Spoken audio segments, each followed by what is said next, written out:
Hi guys, नमस्कार। स्वागत है आपका पहाड़ी गबरू यूट्यूब चैनल में। दोस्तों, कैसे हो आप सभी? आई होप आप सभी अच्छे होंगे और अपनी बीएड की तैयारी भी बढ़िया तरीके से कर रहे होंगे। तो दोस्तों, हम जो है वो knowledge of national commission and committees की स्टडी कर रहे हैं।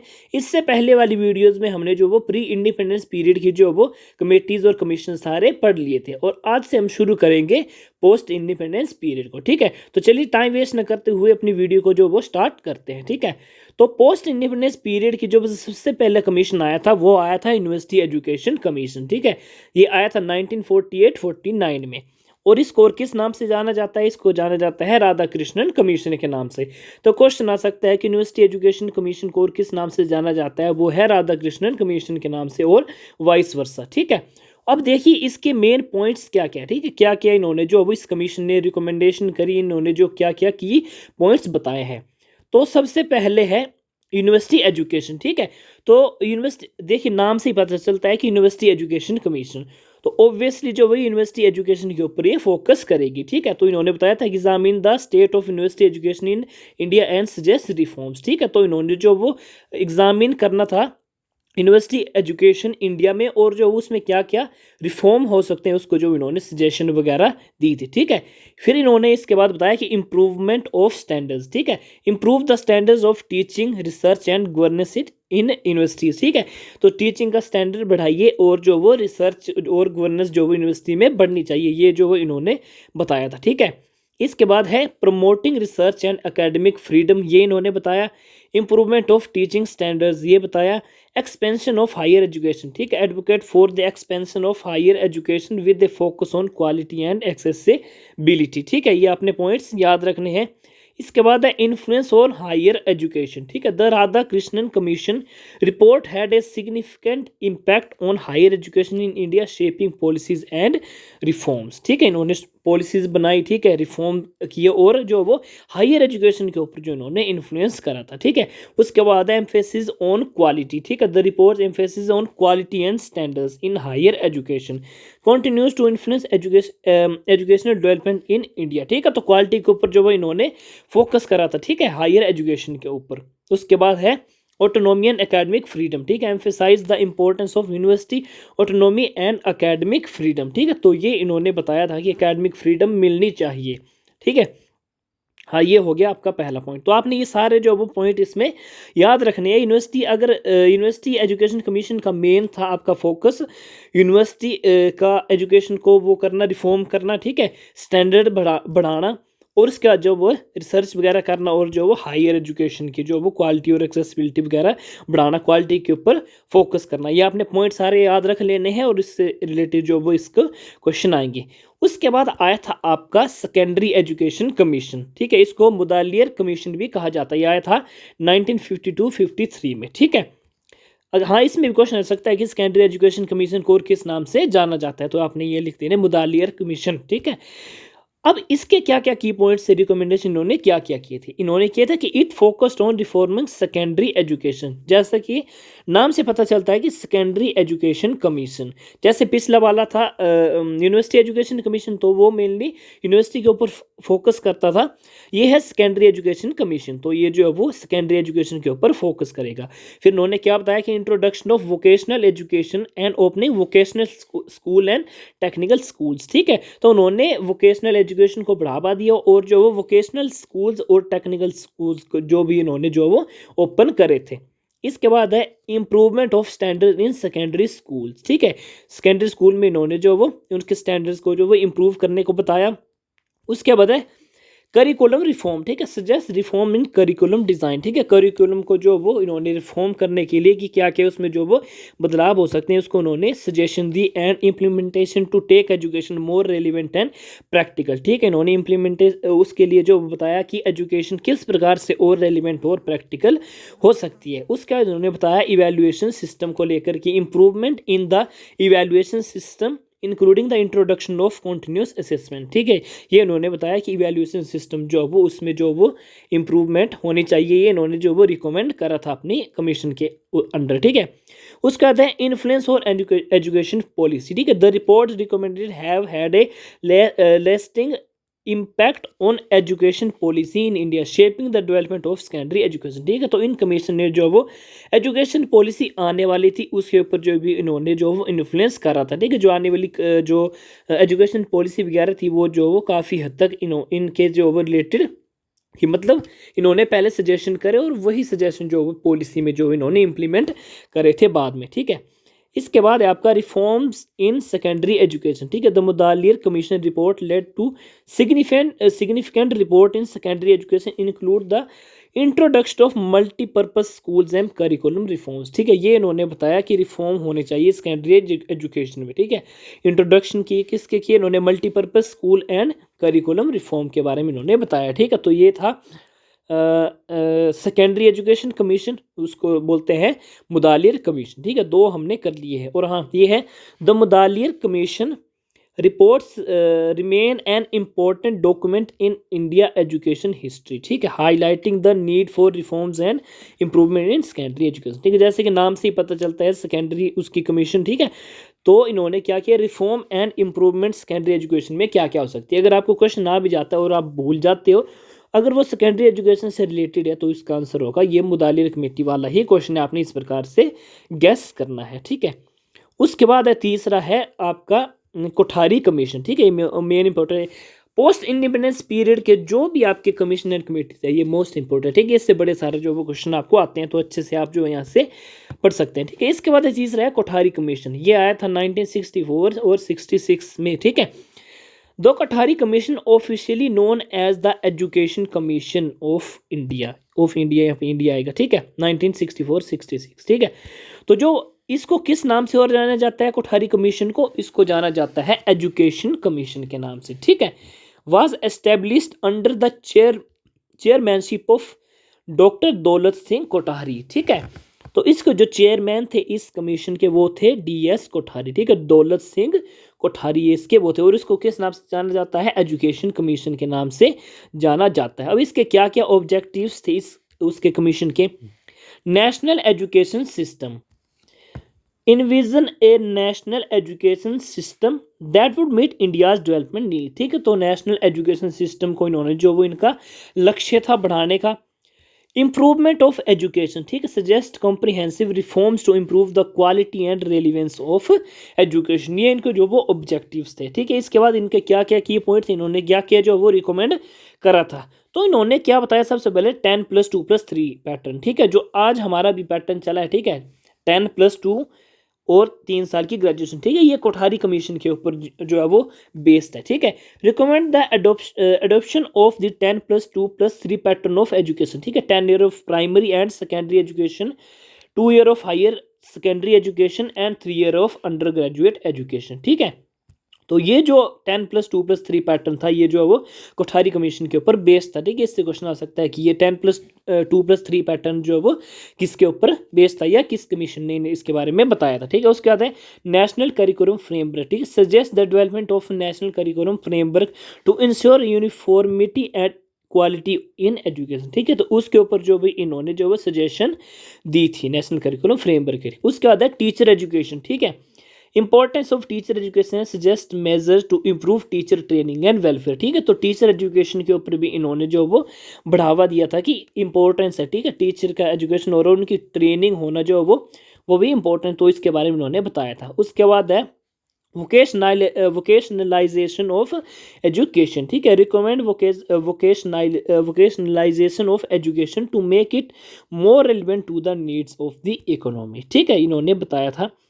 उसके बाद है the report's recommendation influence the formulation of the national policy on education in 1968 and subsequent policies NCF वगैरह। ठीक है, तो ये है कि जो आपकी national policy on education I थी कि सबसे पहली जो आई थी 1968 की जो NPE आई थी आपकी, वो किससे इन्फ्लुएंस्ड होकर आई थी। ठीक है, किस रिपोर्ट से, तो वो थी कोठारी कमीशन। ठीक है, कोठारी कमीशन ने जो जो सजेशंस करे थे, ठीक है, वो जो फर्स्ट एजुकेशन पॉलिसी आई थी आपकी 1968 में, उसमें भी जो वो इम्प्लीमेंट करे थे। ठीक है, तो क्वेश्चन आ सकता है कि नेशनल पॉलिसी ऑन एजुकेशन जो 1968 में आई थी वो किससे इन्फ्लुएंस थी, वो थी कोठारी कमीशन से। ठीक है, उसके बाद one of the most important recommendation of the Kothari commission was the national policy on education, the bill was passed in the parliament. ठीक है, तो जो कोठारी कमीशन था, ठीक है, उसकी जो वो मोस्ट इंपॉर्टेंट जो रिकमेंडेशन थी वो थी नेशनल पॉलिसी ऑन एजुकेशन, जो मैंने अभी आपको ऊपर बताया था। ठीक है, उसका बिल जो पार्लियामेंट में पास हुआ था। ठीक है, under the leadership of former prime minister India Indira Gandhi. ठीक है, तो इंदिरा गांधी जी के टाइम पीरियड में जो वो ये कोठारी कमीशन आया था और जो है वो आपका ये फर्स्ट एजुकेशन पॉलिसी आई थी। ठीक है, the Kothari commission recommend making maths and science an integral part of education. ठीक है, इन्होंने रिकमेंड किया था कि मैथ और साइंस जो है वो एजुकेशन का इंटीग्रल पार्ट होने चाहिए। तो ये भी आ सकता है कि ये किसने सजेशन किया था मैथ और साइंस का इंटीग्रल पार्ट होने के लिए, तो ये किया था कोठारी कमीशन ने। ठीक है, इसके बाद है 3 लैंग्वेज फार्मूला। ठीक है, तो कोठारी कमीशन ने 3 लैंग्वेज फार्मूला बताया था। ठीक है, ये इन्होंने रिकमेंड किया, फिर इंप्लीमेंट किस में हुआ, फर्स्ट एजुकेशन पॉलिसी में इन्होंने इंप्लीमेंट किया था। ठीक है, the commission recommend and adopting 3 language formula. ठीक है, अब कौन कौन सी लैंग्वेज है, वो है language of this southern state in Hindi speaking state. ठीक है, कि हिंदी स्पीकिंग स्टेट में जो है वो साउथर्न उसकी होनी चाहिए। It intended to promote Hindi English and a regional language in non Hindi speaking state, और नॉन हिंदी स्पीकिंग स्टेट में जो है वो हिंदी इंग्लिश एंड उसकी जो वो एक रीजनल लैंग्वेज होनी चाहिए। ठीक है, उसके बाद इन्होंने रिकमेंड किया कि फ्री एंड कंपलसरी एजुकेशन। ठीक है, 6 to 14 ईयर के चिल्ड्रन उनको बच्चों को जो फ्री एंड जो वो कंपलसरी एजुकेशन होनी चाहिए। इसके बाद इन्होंने बताया कि the Kothari commission recommended promoting regional languages Sanskrit as well as international language. ठीक है, प्रेफरेबली इंग्लिश। ठीक है, तो इन्होंने जो है संस्कृत को भी प्रमोट किया था, रीजनल लैंग्वेज को भी प्रमोट किया था, और साथ ही साथ जो वो इंटरनेशनल लैंग्वेज में जो वो इंग्लिश, इसके बारे में इन्होंने बताया था। ठीक, तो क्वेश्चन आ सकता है कि रीजनल लैंग्वेज और संस्कृत को जो वो प्रमोट किसने किया था, रिकमेंड किसने किया था, तो वो था कोठारी कमीशन। ठीक है, ये हो गया आपका कोठारी कमीशन खत्म। ठीक है, तो इसके जो जो इंपॉर्टेंट क्वेश्चन है, बड़े सारे इंपॉर्टेंट क्वेश्चन आते हैं, जैसे 10+2 3+3 फॉर्मूला, उसके बाद है आपका 3 लैंग्वेज फार्मूला, ये भी इन्होंने बताया था। कंपलसरी एजुकेशन वगैरह जो भी थी रीजनल लैंग्वेज, वो जो वो सारा कोठारी कमीशन में आएगा। ठीक है, इसके बाद आई थी आपकी फर्स्ट नेशनल एजुकेशन पॉलिसी। ठीक है, 1968 में ये आई थी। ठीक है, India's first national policy on education NPE was introduced in 1968 under Prime Minister Indira Gandhi. This policy aimed to achieve a radical restructuring of education, focusing on equal education opportunities to promote national integration and cultural and economic development. ठीक है, तो इसका M क्या था कि radical restructuring. ठीक है, तो जहां भी आपको ये बड़ा शब्द दिखता है ना, तो ये आएगा आपका फर्स्ट नेशनल एजुकेशन पॉलिसी में, जो वो ये जो भी इसका एम था। ठीक है, तो आ सकता है कि रेडिकल रिस्ट्रक्चरिंग जो वो किस में मतलब किस उसका नेम था, तो ये था फर्स्ट नेशनल एजुकेशन पॉलिसी का ये जो वो एम था। ठीक है, इक्वल एजुकेशन अपॉर्चुनिटी भी इसका NPE 1968 का वो था। ठीक है, अब इसकी रिकमेंडेशन देखते हैं कि उन्होंने क्या किया, इम्प्लीमेंट किया था। ठीक है, रिकमेंडेशन सॉरी इम्प्लीमेंट जो वो नेशनल पॉलिसी ऑफ एजुकेशन जो फर्स्ट आई थी, उसमें जो वो क्या क्या इन्होंने इम्प्लीमेंट किया था। ठीक है, वो था कंपलसरी एजुकेशन। ठीक है, free and compulsory education to all children up to 14 year old. ठीक है, ये कोठारी कमीशन ने रिकमेंड किया और इम्प्लीमेंट किया जो वो एजुकेशन पॉलिसी ने। ठीक है, उसके बाद है टीचर ट्रेनिंग। ठीक है, improving teacher training and qualification to enhance education quality. ठीक है, टीचर ट्रेनिंग को जो इन्होंने इंप्रूव किया। उसके बाद है language education, implement the 3 language formula. ठीक है, मैंने आपको बताया कि कोठारी कमीशन में रिकमेंड किया था और NPE 1968 में जो वो इसको इम्प्लीमेंट कर दिया गया।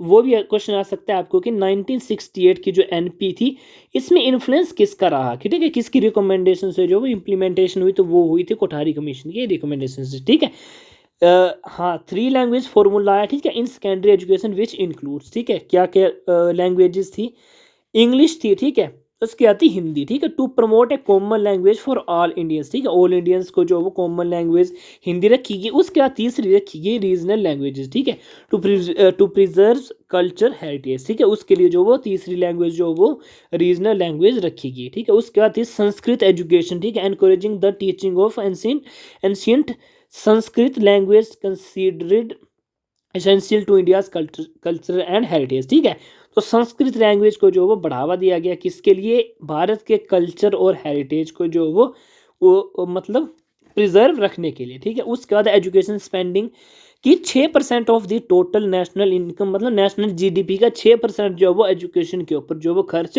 होना चाहिए। तो ये किसने बताया था, ये आया था एनपी 1968 में। ठीक है, क्वेश्चन आ सकता है इसके बारे में। ठीक है, ये देखिए based on the report of education commission, Kothari commission. ठीक है, और हाँ क्वेश्चन में ये भी आ सकता है कि ये जो वह एनपी 1968 किसके ऊपर बेस थी, तो वहाँ पे हो सकता है कि कोठारी कमीशन ना दिया हो, वहाँ पे एजुकेशन कमीशन दिया होगा। तो आप कंफ्यूज हो जाओगे कि हमने तो कोठारी पढ़ा था, तो जो वो इसका ही नाम है, एजुकेशन कमीशन का नाम ही जो वो कोठारी कमीशन है। ठीक है, तो ये थी एनपी 1968। ठीक है, इसके बाद है आपकी एजुकेशनल टास्क फोर्स। ठीक है, जनार्दन रेड्डी। चलिए इसको पढ़ लेते हैं। ठीक है, टाइम तो वैसे हो गया है 15 मिनट की, चलो 20 मिनट तक जो वो इसको एक कमीशन और पढ़ लेते हैं। ठीक है, तो ये है एजुकेशन टास्क फोर्स, या इसको और बोला जाता है जनार्दन रेड्डी कमेटी, या इसको बोला जाता है कि national policy on education review committee. ठीक है, जो सेकंड नेशनल एजुकेशन पॉलिसी आनी थी 1986 में। ठीक है, उसको रिव्यू करने के लिए जो है वो ये एक कमेटी बनाई गई। ठीक है, एजुकेशन टास्क फोर्स बना लो, या जनार्दन रेड्डी कमेटी, या national policy on education NPE review committee 1985 में आई थी। ठीक है, अब इसके क्या क्या ऑब्जेक्टिव्स हैं, उसके हैं कि रिव्यू एनपी 1968। ठीक है, 1968 की जो नेशनल पॉलिसी ऑफ एजुकेशन थी उसको रिव्यू करना, फिर उसको रिव्यू करने के बाद उसमें जो जो कमी होगी वो फिर सेकंड जो नेशनल पॉलिसी ऑफ एजुकेशन आनी है उसमें इम्प्लीमेंट करना। ठीक है, इसको पहले रिव्यू करेंगे 1968 वाली को, फिर जो जो कमी होगी उसको जो भी इम्प्रूव करेंगे आने वाली जो वो पॉलिसी में। ठीक है, तो एग्जामिन द इम्प्लीमेंटेशन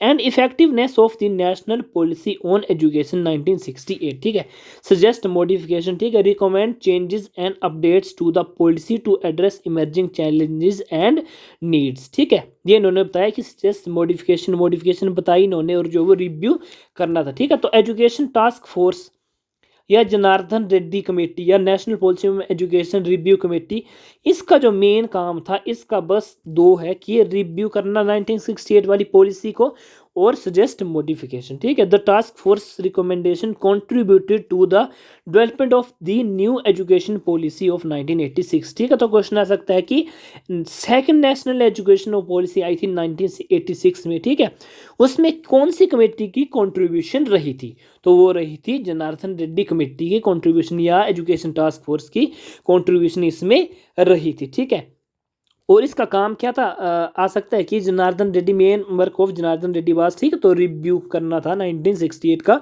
और मॉडिफिकेशन देना। ठीक है, तो ये हमने जो वो अभी हमने 4-5 जो वो हमने अभी ये कर ली है पोस्ट इंडिपेंडेंस की। ठीक है, अब आने वाली एक वीडियो में मैं जो वो आने वाली सारी जो पोस्ट इंडिपेंडेंस की जो वो ख़त्म करूँगा, उसके बाद जो हम 3-4-5 दिनों में जो भी रहेंगे हम एमसीक्यू की तरफ आगे बढ़ेंगे। ठीक है, एमसीक्यू की अच्छे से प्रैक्टिस कर देंगे। ठीक है, तो ये थी वीडियो काफ़ी लंबी हो चुकी है। ठीक है, तो मैंने जो भी आपको बताया था ये मैंने खुद हैंड रिटन जो वो मतलब खुद मैंने इसको जो वो नोट्स बनाए हैं ये आपको। ठीक है, पॉइंट टू पॉइंट, इसमें कुछ ना कुछ एक्स्ट्रा है ना कुछ इसमें मैंने कम लिखा है ना कुछ एक्स्ट्रा लिखा है। ठीक है, जो जो आपको एग्जाम में आएगा वही मैंने जो वो पॉइंट्स उठाए हैं। ठीक है, तो आपने अच्छे से ये पढ़ लेना है, उसके बाद जो वो आपने इससे क्वेश्चन वगैरह आएंगे, उसके बाद एमसीक्यू की भी हम प्रैक्टिस करेंगे। ठीक है, तो ये थी आज की वीडियो। ठीक है, अगर आप वीडियो अच्छी लगी हो तो चैनल को सब्सक्राइब कर लीजिए और व्हाट्सएप ग्रुप को ज्वाइन कर लीजिए, डिस्क्रिप्शन में लिंक दिया है, और अपने फ्रेंड्स के साथ वीडियो को शेयर कर लीजिए। ऑल दी वेरी बेस्ट आप सभी को।